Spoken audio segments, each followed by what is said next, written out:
Aksi unjuk rasa mahasiswa Universitas Cendrawasih di Papua berujung ricuh. Polisi dan mahasiswa terlibat aksi saling serang dan membuat satu mobil polisi dibakar massa.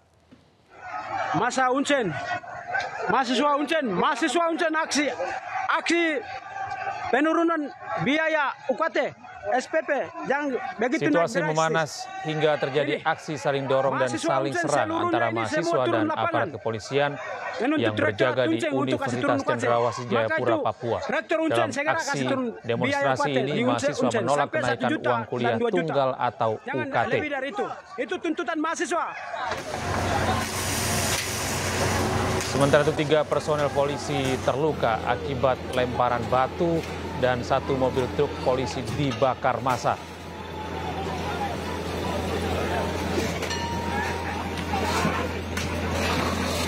Aksi mahasiswa awalnya berjalan damai, namun sempat terjadi bentrokan dengan aparat kepolisian hingga berujung ricuh.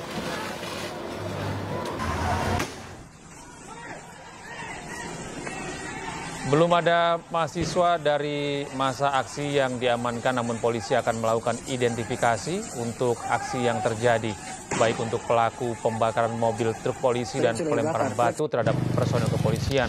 Total ada 1.700 personel kepolisian dari Polresta Jayapura Kota melakukan pengamanan di sekitar lokasi.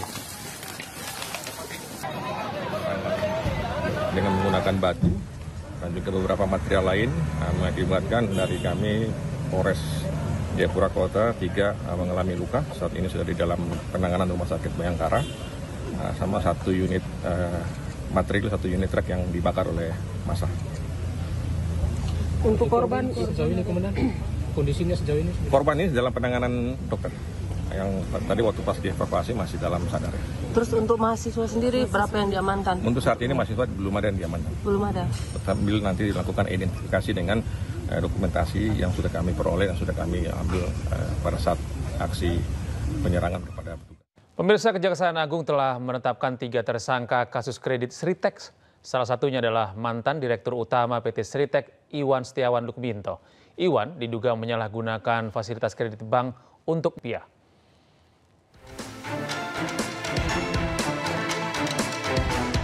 PT Sri Rejeki Isman atau Sritex kembali menjadi sorotan publik setelah Kejaksaan Agung Sritex menerima fasilitas kredit dari 4 bank plat merah, yakni Bank DKI, BJB, Bank Jateng, serta bank sindikasi yang terdiri dari BRI, BNI, dan LPEI. Bank-bank tersebut memberikan kredit lebih dari 3,5 triliun rupiah. Akibat kredit yang tidak terlunasi dari Bank DKI dan Bank BJB, kerugian negara yang ditimbulkan mencapai 692 miliar rupiah. Direktur Penyidikan Jampitsus Kejagung Abdul Kohar menyebut, Iwan Setiawan Lukminto menyalahgunakan pemberian kredit dari himpunan bank negara dan bank pemerintah daerah untuk keperluan membayar utang dan membeli aset tidak tepat. Bahwa pada saat ISL selaku Direktur Utama PT Sri Rejeki Isman Tbk mendapatkan dana dari PT Bank Pembangunan Daerah Jawa Barat, Banten, dan PT Bank DKI Jakarta, terdapat fakta hukum bahwa dana tersebut tidak dipergunakan sebagaimana tujuan dari pemberian kredit, yaitu untuk modal kerja, tetapi disalahgunakan untuk membayar hutang dan membeli aset non-produktif sehingga tidak sesuai dengan peruntukan yang seharusnya. Kejaksaan Agung sudah memeriksa 55 saksi dalam kasus dugaan korupsi dalam pemberian kredit kepada PT Sritex. 3 diantaranya sudah ditetapkan sebagai tersangka. Ketiga tersangka ditahan selama 20 hari ke depan mulai 21 Mei 2025 di Rutan Salemba Cabang Kejagung. Tim Liputan iNews melaporkan. Kejaksaan Agung menilai ada kejanggalan dalam laporan keuangan yang dibuat oleh PT Sri Rejeki Isman atau Sritex. Pada tahun 2020, PT Sritex mengalami keuntungan besar, namun kemudian merugi habis-habisan pada tahun 2021.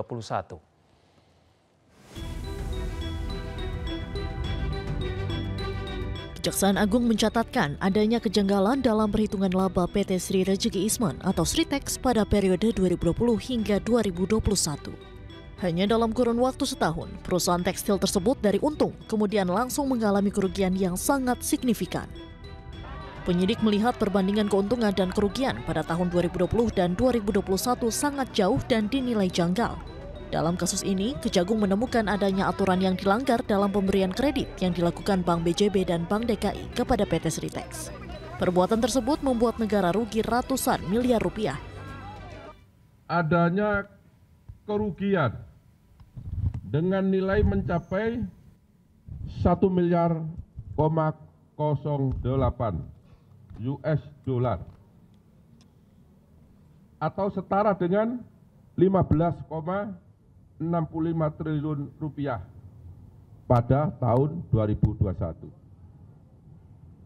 Padahal sebelumnya pada tahun 2020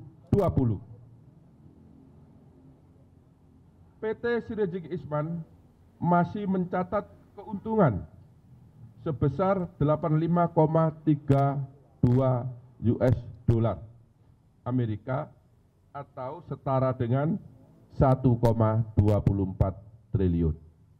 Jadi ini ada keganjilan dalam satu tahun mengalami keuntungan yang sangat signifikan, kemudian tahun berikutnya juga mengalami kerugian yang sangat signifikan. Inilah konsentrasi dari teman-teman penyidik. Kejaksaan Agung telah menetapkan 3 orang tersangka dalam dugaan kasus korupsi pemberian kredit bank ini.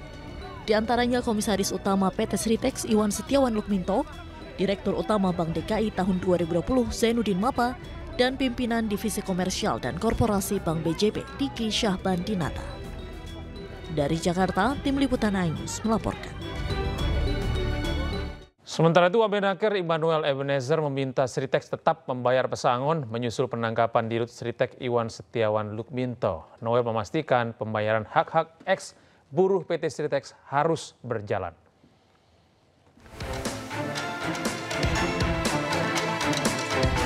Wakil Menteri Ketenagakerjaan Immanuel Ebenezer Gerungan meminta manajemen atau pihak terkait PT Sri Rejeki Isman Sritex untuk tidak abai dalam membayar pesangon dan hak-hak mantan pekerjanya. Hal ini menyusul penangkapan Direktur Utama PT Sritex periode 2005-2022 Iwan Setiawan Lukminto terkait kasus dugaan korupsi pemberian kredit bank pada PT Sritex oleh Jampitsus Kejagung. Noel memastikan terkait pelelangan aset perusahaan, perekrutan kembali mantan pekerja, hingga pembayaran hak-hak ex buruh PT Sritex harus terus berjalan. Tapi yang pasti siapapun punya tanggung jawab terhadap kewajiban yang harus dibayarkan ke buruh ya. Tapi kita akan tetap mengawal terkait kewajiban-kewajiban yang belum terpenuhi terhadap kawan-kawan buruh Sritex. Sebelumnya, Kejaksaan Agung sudah memeriksa 55 saksi dan menetapkan 3 tersangka dalam kasus dugaan korupsi dalam pemberian kredit pada PT Sritex. Salah satunya Direktur Utama PT Sritex Iwan Setiawan Lukminto. Kejaksaan Agung juga menggeledah rumah dan apartemen 3 tersangka kasus Sritex. Dari penggeledahan tersebut, Kejagung menyita total 15 barang bukti berupa barang elektronik dan dokumen. Dari Jakarta, Helmi Sajangbati, iNews melaporkan. Hari keempat operasi pencarian korban tanah longsor di Trenggalek, Jawa Timur, tim SAR gabungan berhasil menemukan 2 dari 6 korban dalam kondisi meninggal dunia. 2 jenazah korban ditemukan dalam posisi berdekatan di bekas rumah korban pada Kamis sore. Pada saat ditemukan, jenazah masih dalam kondisi utuh dan dapat dikenali. Dari keterangan keluarga dan tetangga, kedua korban adalah Yatemi dan ibunya Mesinem. Kedua korban telah dibawa ke RSUD Sudomo Trenggalek untuk proses identifikasi. Karena kondisi hujan deras dan rawan terjadi longsor susulan, proses pencarian korban lainnya dihentikan sementara. Pemirsa, polisi menggelar operasi premanisme di salah satu rusunami di kawasan Cengkareng, Jakarta Barat. Sejumlah orang yang diduga preman berkedok security ditangkap polisi.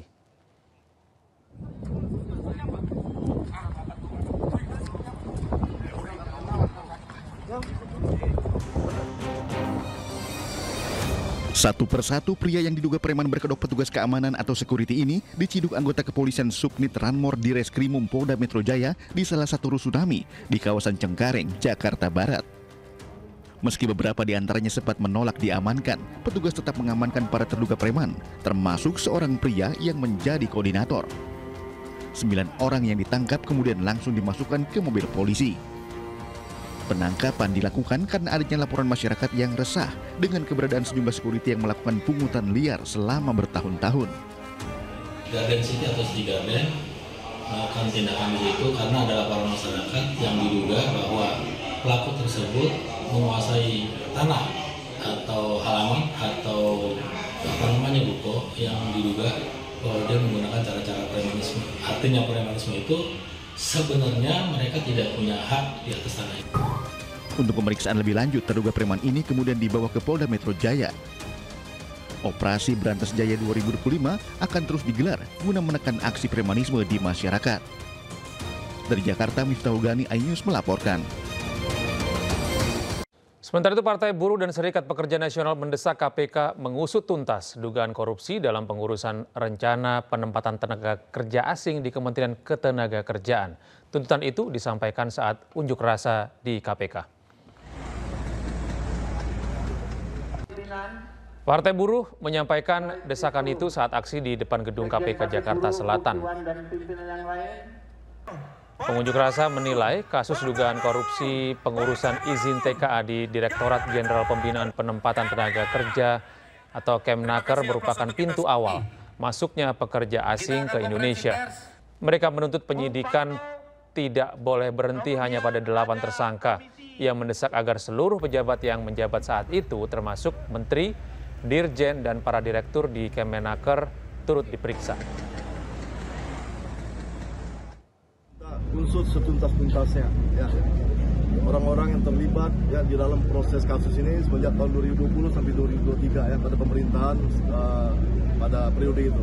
Kami minta setuntasnya dan ini bisa diselesaikan. Kami akan mengawal terus, kami akan mendukung terus, dan kami akan melakukan baik aksi baik memberikan masukan pada pemerintah secara tertulis baik lisan. Kita beralih ke informasi lain, pemirsa. Kader Partai Solidaritas Indonesia atau PSI, Dian Sandi Utama, meminta maaf kepada Presiden Joko Widodo.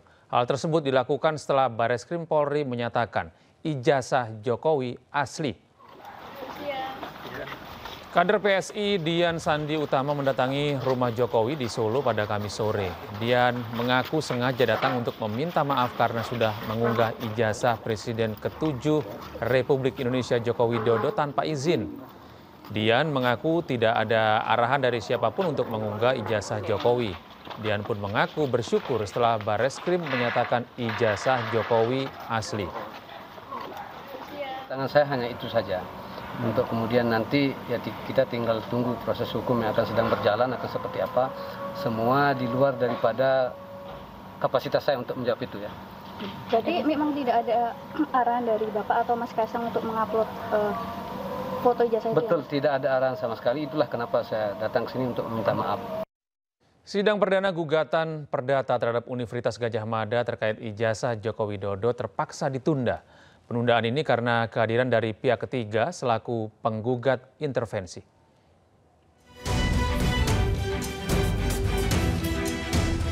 Pengadilan Negeri Sleman menggelar sidang perdana gugatan perdata terhadap Universitas Gadjah Mada atas ijazah Presiden ke-7 RI Joko Widodo Kamis pagi. Majelis Hakim menghadirkan pihak penggugat yaitu advokat asal Makassar Komarudin dan perwakilan pihak tergugat dari Universitas Gadjah Mada. Namun sidang perdana yang seharusnya berlanjut ke proses mediasi ini terpaksa ditunda karena kehadiran pihak ketiga selaku penggugat intervensi. Pihak ketiga tersebut belum mengajukan surat permohonan dan baru membawa surat kuasa. Maka majelis hakim menyatakan persidangan pada hari ini menyatakan cukup dan akan dibuka kembali yaitu pada hari Rabu tanggal 28 untuk agenda adanya intervensi ya. Dalam gugatan ini UGM dituntut membayar kerugian material sebesar 69 triliun rupiah karena pihaknya dinilai bungkam atas kegaduhan ijazah Jokowi. Padahal polemik ini dinilai berpengaruh terhadap kestabilan ekonomi Republik Indonesia.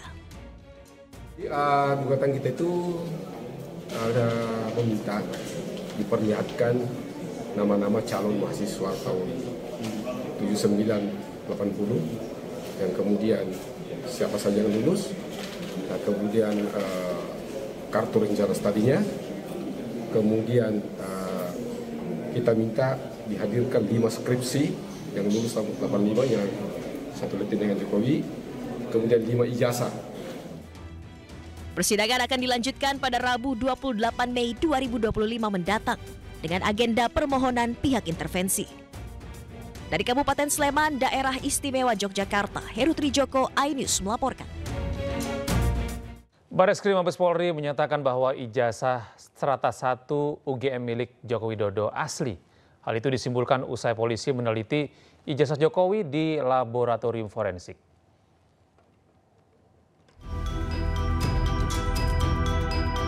Bareskrim Mabes Polri menyatakan ijazah S1 Universitas Gadjah Mada milik Joko Widodo asli. Hasil tersebut diperoleh usai penyelidik Bareskrim mendapatkan dokumen asli ijazah dengan nomor 1120 atas nama Joko Widodo. Tim penyelidik juga telah melakukan uji laboratorium dengan memeriksa kertas, pengaman kertas, teknik cetak, tinta, tulisan tangan, hingga cap stempel yang tertera di ijazah tersebut. Bareskrim mengklaim hasil tersebut memperkuat keaslian ijazah Joko Widodo. Penyelidik mendapatkan dokumen asli ijazah sarjana kehutanan nomor 1120 atas nama Joko Widodo dengan NIM 1681 KT Fakultas Kehutanan UGM pada tanggal 5 November 1985 yang telah diuji secara laboratoris berikut sampel pembanding dari 3 rekan pada masa menempuh perkuliahan di Fakultas Kehutanan UGM meliputi bahan kertas, pengaman kertas, teknik cetak, tinta tulisan, tinta tulisan tangan, cap stempel, dan tinta tanda tangan milik dekan dan rektor. Dari peneliti tersebut, maka antara bukti dan pembanding adalah identik. Dari fakta-fakta yang diperoleh dari hasil penyelidikan, Bareskrim menyimpulkan bahwa Joko Widodo memenuhi syarat kelulusan di Fakultas Kehutanan Universitas Gadjah Mada dengan kepemilikan ijazah asli. Dari Jakarta, Tim Liputan iNews melaporkan. Terlapor dalam kasus dugaan ijazah palsu Jokowi sekaligus pakar telematika Roy Suryo menyebut ijazah Jokowi identik, bukan otentik. Sementara itu, Waketum Projo, Freddy Alex Damanik menilai ada motif jahat bagi mereka yang masih tidak percaya dengan keaslian ijazah Jokowi. Ya, asli kata Dirtipidum Bareskrim Mabes Polri berdasarkan penelitiannya tadi. Tapi itu harap diingat, Mbak, kalau dikatakan memang ini belum final. Ini bukan keputusan yang final dan bundling. Keputusan final dan bundling itu adalah pengadilan. Jadi ini baru secercah, kalau kata Bung Karno, ini baru sekerikil dari kehidupan yang ada. Jadi artinya apa yang ditemukan itu adalah alat bukti yang sudah dinyatakan oleh kepolisian itu adalah identik. Bukan otentik loh ya, identik. Identik berdasarkan apa? Berdasarkan identifikasi dari beberapa sampel yang ada. Mesti kita challenge nanti, sampelnya apa dulu. Ya gitu. Jadi sekali lagi bahwa ini merupakan satu bagian dari satu rangkaian proses. Dan tidak bisa dikatakan sudah selesai karena hukum kita tidak menentukan bahwa yang namanya alat bukti itu ditentukan asli. Kemudian asli nyatanya pada kasus Joshua misalnya.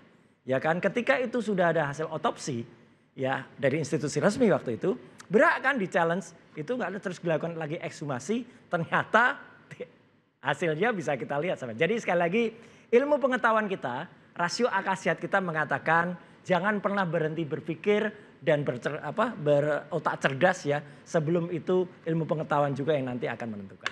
Jadi ada subjektivitas menurut Anda? Ada, jelas. Dalam penyelidikan ini? Loh jelas, sampai sekarang coba kita lihat apakah masyarakat percaya atau setuju kalau dinyatakan hanya dengan narasi ini asli, tapi buktinya belum pernah diperlihatkan.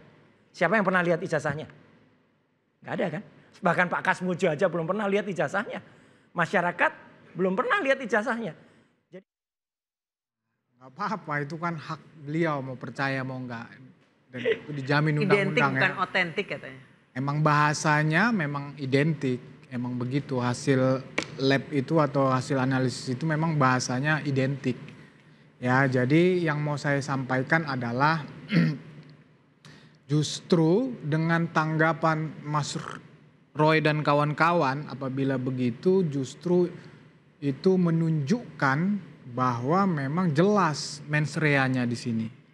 Jelas niat jahatnya. Wah, jauh banget, gak ada jahat, Mas. Sebetulnya kan sederhana ya, membuktikan masalah ijazah ini kan sederhana lah. Undang-undang sistem pendidikan nasional, undang-undang pendidikan tinggi itu sebetulnya hanya pernyataan resmi dari kampus saja ini selesai. Tapi kita apresiasi Polri, ya Bareskrim yang sudah melakukan penyelidikan begitu lengkap, begitu sempurnanya, ya. Kemudian masih aja tidak dipercaya, tidak diakui oleh Mas Roy dan kawan-kawan, lantas motifnya apa? Kan begitu kan? Ya silahkan saja kalau tadi. Motifnya apa menurut Mas Freddy? Ya tanya beliau lah yang motifnya yang tahu. Yang pasti motifnya tidak baik, niatnya jahat. Karena seperti saya bilang tadi, kampus yang mengeluarkan ya sudah menyatakan itu asli. Dikuatkan sekarang oleh Bareskrim setelah di Labkrim dan lain-lain. Kemudian masih tidak percaya, kan begitu.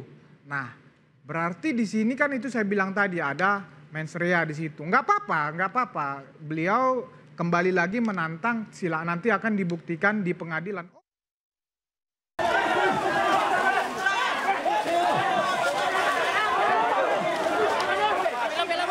Sejumlah warga dan aparat kepolisian terlibat aksi saling dorong dalam proses eksekusi sebidang tanah yang sedang bermasalah di Jalan Trans Sulawesi di Desa Lapeo, Kecamatan Campalagian, Kabupaten Polewali Mandar, Sulawesi Barat, Kamis siang.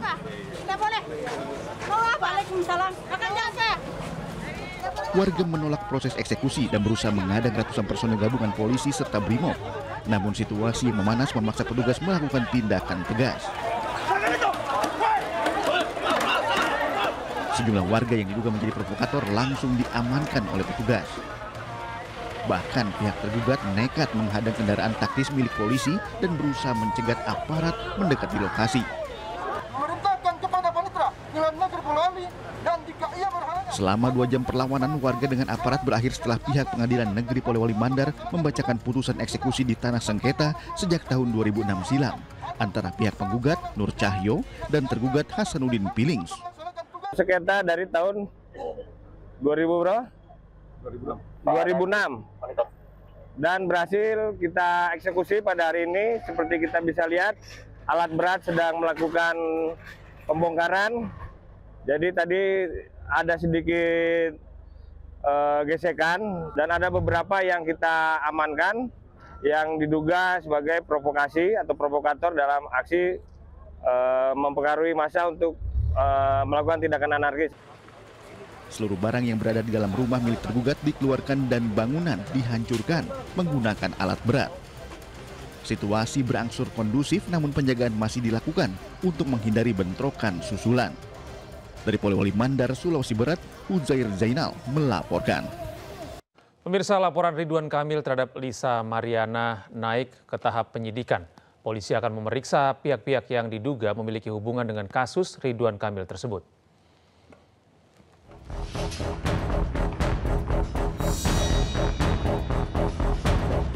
Direktur Tindak Pidana Siber Bareskrim Polri, Brigjen Pol Himawan Bayu Aji mengatakan, laporan mantan Gubernur Jawa Barat Ridwan Kamil terhadap Lisa Mariana sudah naik tahap penyidikan.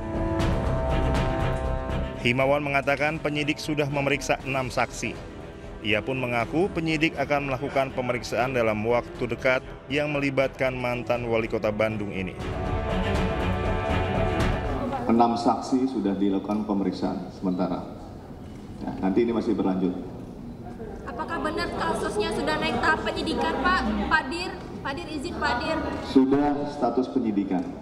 Ya. Oke, sementara itu ya. Apakah Lisa Mariana sudah diperiksa, Pak? Ya Pak, Lisa Mariana sudah apakah diperiksa, salah satu? Pak? Dalam waktu dekat nanti akan dilakukan pemeriksaan kepada semua yang berhubungan dengan case ini. Pak, tapi apa sih Pak alasannya sampai sekarang Lisa Mariana belum? Ya, nanti dari hasil penyidikan Pak bisa. Ya.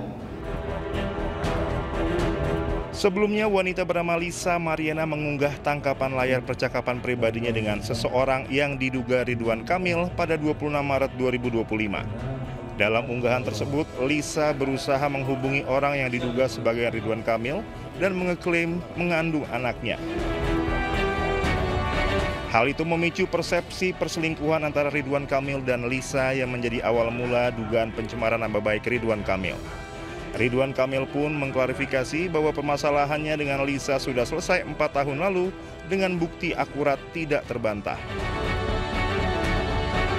Tim Liputan iNews melaporkan. Sementara itu pada sidang lanjutan dalam kasus dugaan suap dan perintangan penyidikan oleh Hasto Kristianto, Jaksa Penuntut Umum KPK menghadirkan Saiful Bahri, mantan staf Hasto, sebagai saksi. Berarti komunikasi ini tadi ada 600, yang 200 dipakai untuk DP penghijauan dulu ini nggak ada hubungannya sama sekali dengan pemberian ke Wahyu Setiawan. Itu. Sidang lanjutan dengan agenda pembuktian Jaksa Penuntut Umum pada Komisi Pemberantasan Korupsi menghadirkan 2 orang saksi.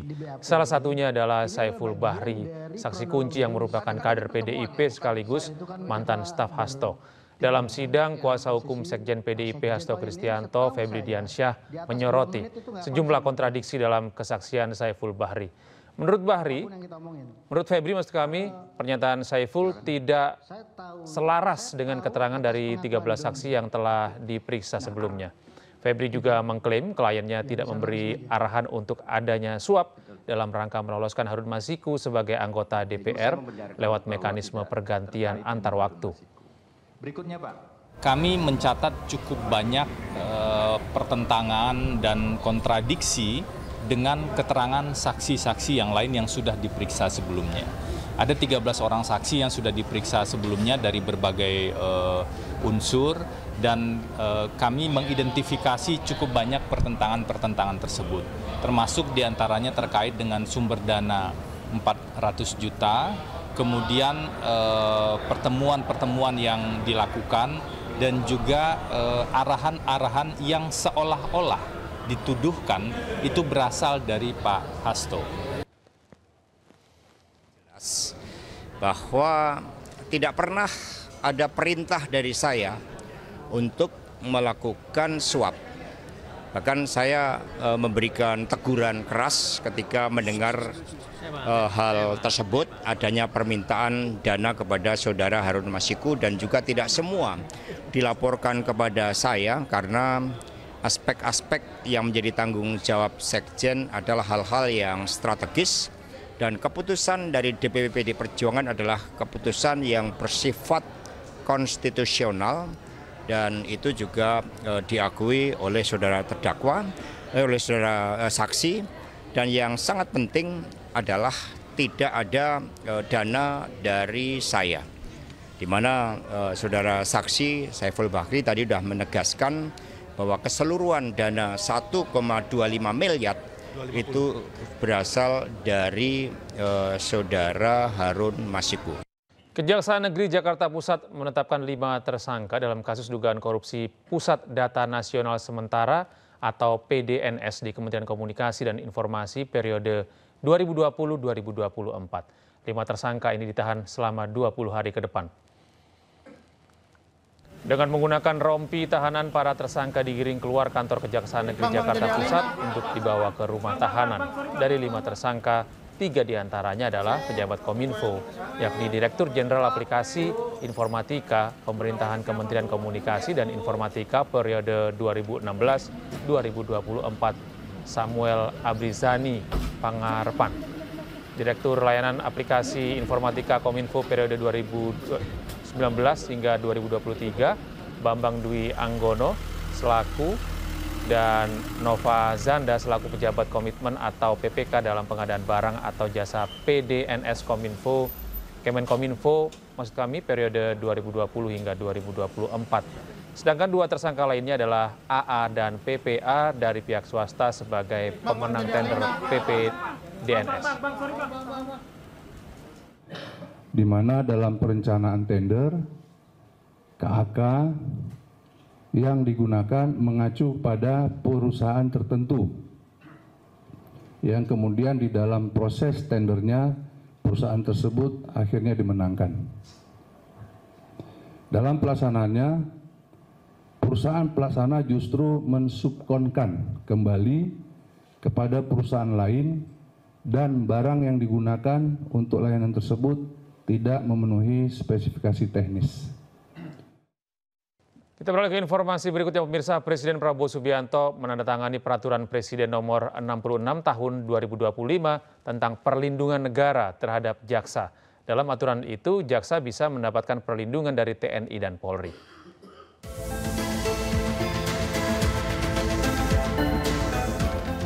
Presiden Prabowo Subianto bersama Mensesnek Prasetyo Hadi telah menandatangani Perpres 66 Tahun 2025 tentang perlindungan negara terhadap jaksa dalam melaksanakan tugas dan fungsi Kejaksaan RI pada 21 Mei 2025. Pada Perpres 66 Tahun 2025 tersebut menyebutkan bahwa jaksa dalam melaksanakan tugas dan fungsi harus bebas dari ancaman, intimidasi, dan tekanan dari pihak manapun. Lebih lanjut, dalam pasal 6 Perpres 66 tahun 2025 mengatur 6 jenis perlindungan yang akan didapatkan jaksa. Keenam perlindungan itu adalah perlindungan atas keamanan pribadi, perlindungan tempat tinggal, perlindungan pada tempat kediaman baru atau rumah aman, perlindungan terhadap harta benda, perlindungan terhadap kerahasiaan identitas, serta perlindungan lain sesuai dengan kondisi dan kebutuhan. Kepala Komunikasi Kepresidenan Hasan Nasbi menyebut bahwa Perpres 66 tahun 2025 merupakan bentuk perlindungan negara terhadap para jaksa, terutama jaksa-jaksa yang menangani kasus yang berat. Ia menyebut perlindungan terhadap jaksa dan keluarganya diberikan oleh kepolisian, sementara perlindungan institusi termasuk di dalamnya penjagaan kejaksaan akan dilakukan oleh TNI. Kita pun sudah dapat Perpres nomor 66 tahun 2005. Isinya itu adalah perlindungan negara terhadap jaksa. Jadi kalau untuk pribadi-pribadi jaksa, keluarga jaksa, itu perlindungannya dimintakan ke kepolisian. Kalau untuk institusi menjaga kejaksaan dan mendampingi kejaksaan ketika melakukan tugas di lapangan, itu dimintakan kepada TNI. Jadi ini lebih ke bentuk perlindungan negara terhadap jaksa-jaksa yang bertugas, terutama jaksa-jaksa yang membongkar kejahatan-kejahatan yang sangat besar. Sehingga mungkin ada ancaman bahaya buat kami. PSSI resmi menunjuk legenda Ajax Amsterdam Simon Tahamata bergabung dalam tim kepelatihan Timnas Indonesia. Simon ditunjuk sebagai kepala pemandu bakat sepak bola nasional bersama Timnas Indonesia. Informasi bergabungnya Simon disampaikan langsung melalui laman resmi PSSI. Simon ditunjuk sebagai Kepala Pemandu Bakat atau Head of Scouting Sepak Bola Nasional. MERS-CoV atau Middle East Respiratory Syndrome Coronavirus semakin menyebar di sejumlah wilayah di Arab Saudi. Pusat Kesehatan Haji Kementerian Kesehatan mengimbau seluruh jamaah haji Indonesia untuk selalu menjaga kesehatan selama menjalani ibadah haji.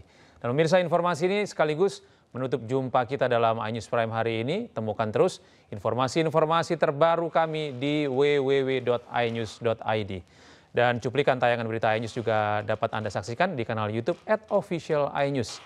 Sesaat lagi rekan saya Aulia Wardani akan hadir dalam program iNews Malam. Saya Gede Satria, pamit undur diri. Terima kasih, tetap sehat, tetap semangat, dan sampai jumpa.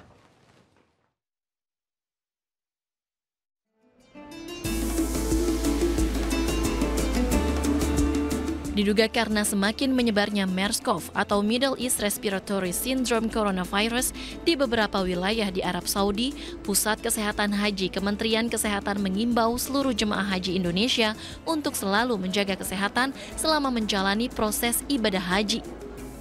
Jemaah calon haji Indonesia diimbau untuk selalu menerapkan protokol kesehatan seperti memakai masker saat berada di luar ruangan dan selalu mencuci tangan setelah beraktivitas.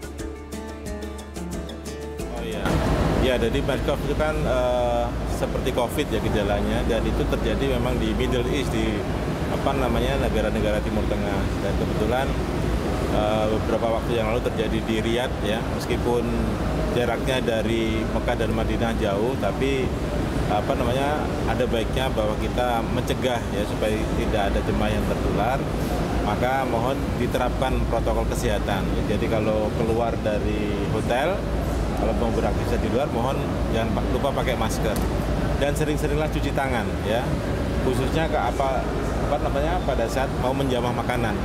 Jadi cuci tangan pakai sabun dengan air mengalir minimal 20 detik ya.